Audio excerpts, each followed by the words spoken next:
ہر آدمی سوچتا ہے، یقیناً وہ سوچتا ہے تو وہ ویسا کرتا ہے کہ جو میں کر رہا ہوں وہ ٹھیک ہے۔ اگر میرے ساتھ کوئی غلط ہوتا ہے، میں دوسرے کے ساتھ کر لیتا ہوں تو غلط کیسے ہوا؟ غلط کے ساتھ ہی غلط کیا نا میں نے۔ آج کل تو ایک فیشن ہو گیا ہے کہ میں نے دوسرے کو کیسے دیکھا، ماموں بنا دیا، چونا لگا دیا۔ جو چیز ہمارے دین نے، ہمارے رب نے ہم کے لیے حرام قرار دے دی ہے، وہ کسی صورت میں بھی اگر پوری قوم بھی اس پر اجتماع کر لے کہ یہ چیز حلال ہے، پھر بھی وہ حلال نہیں ہوگی، وہ حرام ہی رہے گی، خواہ کیسے ہی ہٹ کنڈے اپنا لیے جائیں۔ جیسا کہ بینکوں میں ہوتا ہے کہ یہ ایسا ہے، یہ ایسا ہے، یہ پرافٹ ہے، یہ دوسرا نام ہے، یہ کچھ بھی کر لیں، مگر اللہ نے جو سود حرام کر دیا ہے وہ حال میں حرام ہی رہے گا، اس کو حلال کرنے کی کوئی ترغیب نہیں ہے۔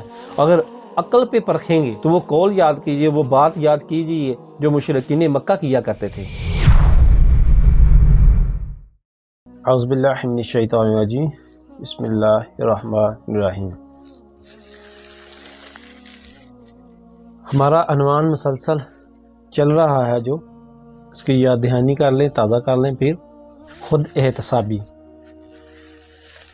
خود احتسابی اس طریقہ کار سے کرنی ہے کہ میں اللہ کے حضور قیامت کے دن اللہ کے فرمان کے مطابق سرکار دو عالم صلی اللہ علیہ وآلہ وسلم کے احکام کے مطابق قیامت کے دن جب حساب کتاب ہوگا تو اللہ رب العزت فرمائیں گے کہ اے انسان، ہے بنی آدم، آج تو اپنا حساب کے لیے خود ہی کافی ہے، کسی دوسرے کو تیرا حساب کی ضرورت نہیں ہے۔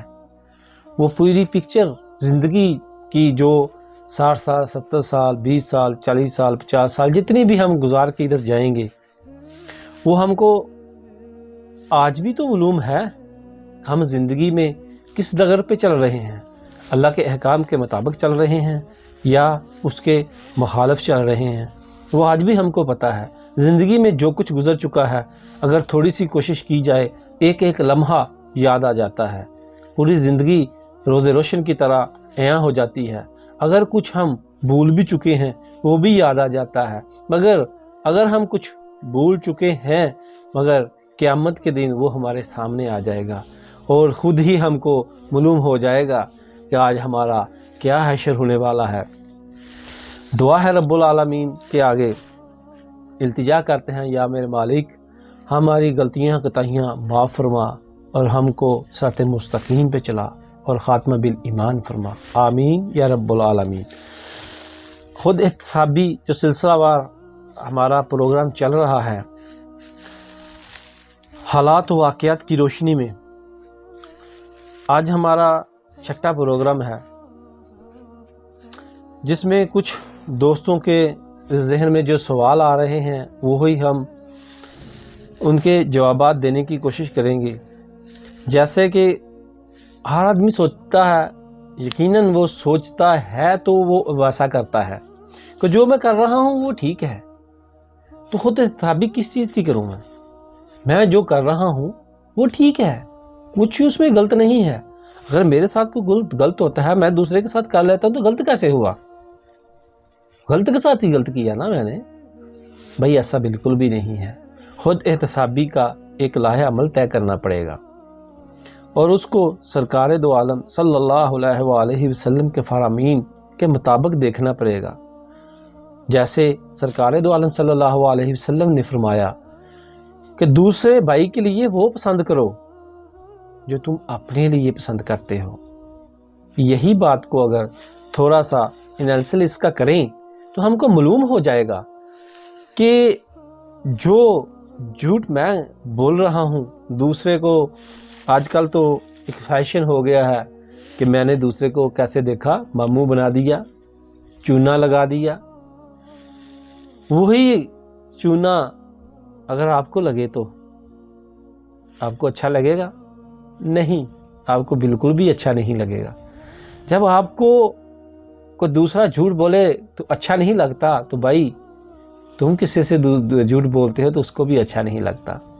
وعدہ خلافی کرتے ہو اس کو بھی اچھا نہیں لگتا۔ اگر ایک ہی لفظ میں اس کو بیان کیا جائے تو جو آپ خود کے لیے چاہتے ہیں دوسروں کے لیے بھی وہی چاہنا شروع کر دیں تو خود احتسابی بھی شروع ہو جائے گی۔ بہرحال اس میں کچھ چیزیں آ جاتی ہیں جو مطلقاً حرام ہیں، ان کے لیے اتنی کیا جا سکتا۔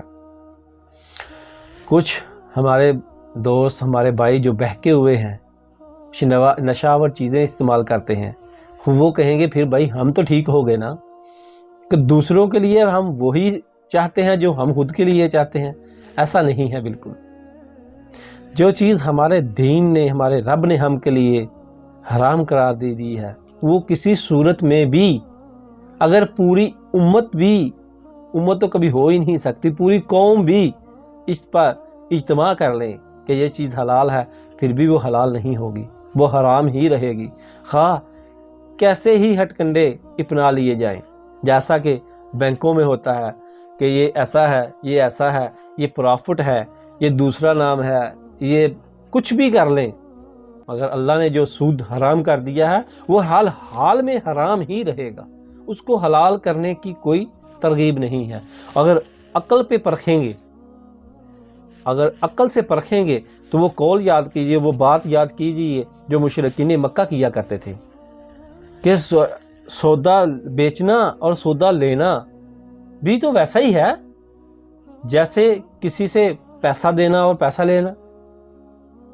یہی بات ان کی تھی نا کہ اگر ہم مثال کے طور پہ ایک مکان ہم رینٹ آؤٹ کرتے ہیں، اس کا رینٹ آتا ہے، ہم نے اس پہ 20 لاکھ یا 25 لاکھ یا 50 لاکھ یا 1 کروڑ خرچ کر دیا ہے، اس کا ہم 15,000 10,000 یا 25,000 روپیہ ہم ماہانہ کرایہ رینٹ لیتے ہیں، تو اگر ایک آدمی نے 1 کروڑ روپیہ کسی کو دے دیا ہے، اس کی وہ پرافٹ لیتا ہے، اگر عقل سے پرکھا جائے گا تو سود حرام نہیں نظر آئے گا ہم کو، مگر اگر ایمان سے پرکھا جائے گا، سرکار دو عالم صلی اللہ علیہ وآلہ وسلم کے فرمان سے ناپا جائے گا، تو پھر سود حرام ہی ہے۔ کیوں حرام ہے بھائی؟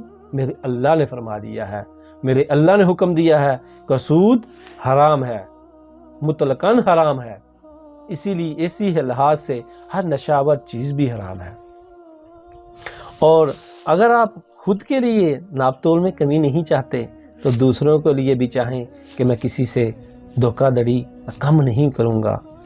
ہر ایک چیز آپ کے پاس امانتاً ہے، امانت ہے، آپ اس کے مالک نہیں ہیں۔ یہ بھی ایک بہت بڑا عنوان ہے، انشاءاللہ نیکسٹ ٹائم اسی پہ بھی بات کہیں گے۔ اس پہ بھی بات کرنے کی ضرورت ہے آج کہ جس جگہ پہ اللہ مالک نے ہم کو رکھا ہوا ہے، وہ ہمارے پاس وہ اختیار، وہ اقتدار، وہ مکان، وہ گاڑی، وہ پیسہ، وہ اولاد، بیوی، ہر چیز ہمارے لیے ایک امتحان بھی ہے اور امانت بھی ہے۔ اور آج ہم اپنے معاشرے میں نظر دوڑائیں اور خود کا احتساب کریں تو ہم جو منافق کی نشانیاں بتائی گئی ہیں، وعدہ کرے تو جھوٹ بولے، بات کرے تو جھوٹ بولے، وعدہ کرے تو وعدہ خلافی کرے، اور اگر امانت رکھی جائے تو امانت میں خیانت کرے۔ آج ہم خود کا احتساب کرتے ہوئے اس چیز پہ نظر تو دہرائیں، کہیں ہم اس لسٹ میں تو نہیں آ گئے۔